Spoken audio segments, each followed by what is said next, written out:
You know, all that data your building generates, it's basically telling a story. A story about hidden costs and, more importantly, missed savings. The trick is knowing how to read it. Today, we're going to teach you exactly how to do that and uncover where your building is bleeding energy. So, let me just ask you this straight up. Is your building secretly wasting money? Because for most commercial buildings, the answer is a big, resounding yes. This hidden energy waste, usually from systems that aren't set up quite right, is one of the biggest and most fixable costs on the books. And the stakes here are pretty high. Just one simple fix, like getting your setback schedule configured properly, can slash your annual HVAC energy costs by 15 to 20%. For a decent-sized commercial tower, we are talking about a serious amount of cash. So today, we're going to decode that story your data is telling. Think of this as your practical, get-it-done-now guide. By the time we're finished, you'll have a 5-point checklist you can use to open up your building management system, your BMS, and find at least one of these money pits. So let's get right into it. All right, first up, we are tackling the most fundamental question you can ask. When is my equipment actually running? You'd be surprised how often the answer is both unexpected and really expensive. So our first red flag is easily one of the most common and costly problems out there. Equipment that's running when literally no one is in the building. This is the absolute low-hanging fruit of energy savings, folks. Here's how you spot it. Go into your BMS and pull up your building's electricity usage for the past month. Now, zoom in on the overnight hours, say from midnight to 5 a.m.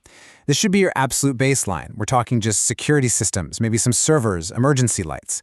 If you see that your consumption is hitting 30 or even 40% of your daytime peak, well, you know something big has been left on. So what are the usual suspects? Well, the number one offender is often an HVAC unit that got switched to manual for some after-hours event and just never got switched back.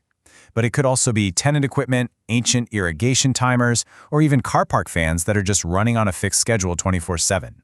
Your job is to compare your plant status log with your time schedule. Anything running when it shouldn't be is just money going right out the window. Okay, let's dig into another huge issue. Sometimes the waste isn't about when your equipment is on, but how it's running.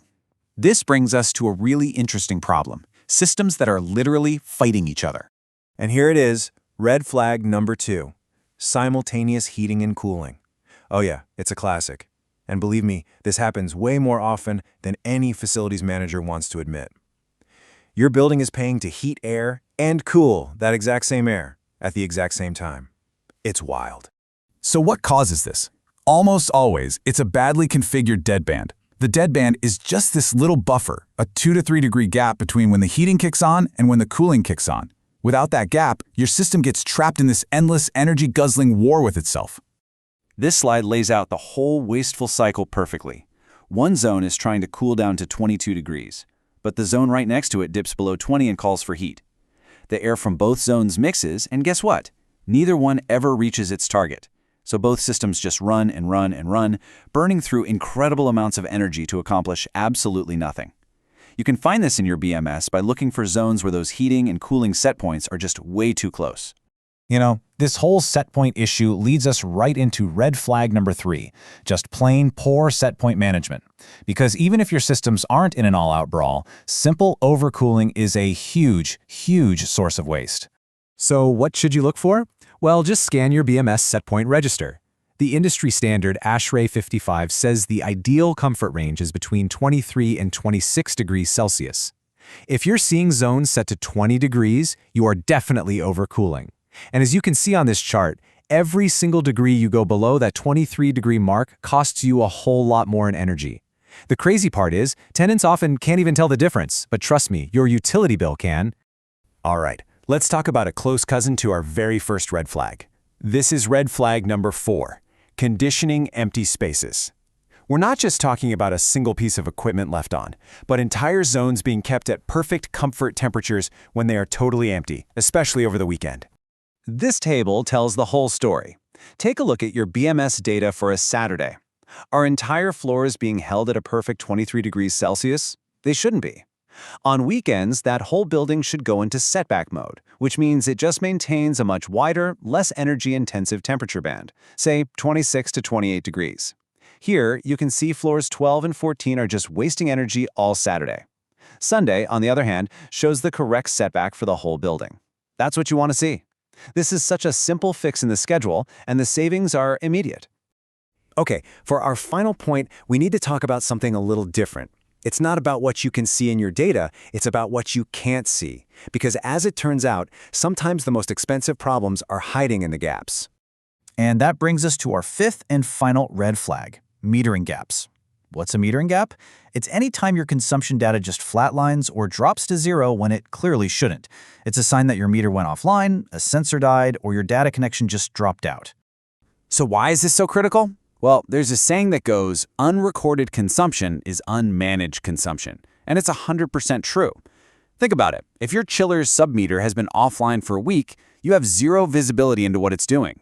A costly refrigerant leak, a stuck valve, some failed component. None of that is going to show up until that giant bill lands on your desk at the end of the month. The causes for these gaps are usually technical, but the consequences are all financial.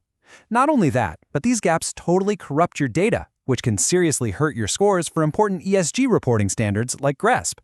So it is absolutely vital to scan your submeter data every month and hunt for these flat lines and zero readings. Phew. Okay, we have covered a ton of ground here. So let's wrap it all up into a single, actionable checklist that you can start using the second this is over. Here it is, your red flag checklist. Number 1, check for equipment running overnight. 2, hunt for systems that are fighting each other because of a tiny deadband. 3, audit all your set points for overcooling. 4, verify that your unoccupied zones are actually in setback mode on the weekends. And finally, number 5, scan all your meter data for those sneaky, suspicious gaps.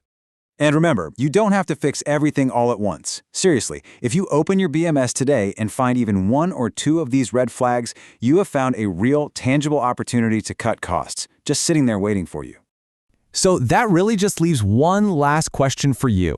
Looking at this list, which red flag are you going to go hunt for in your building first?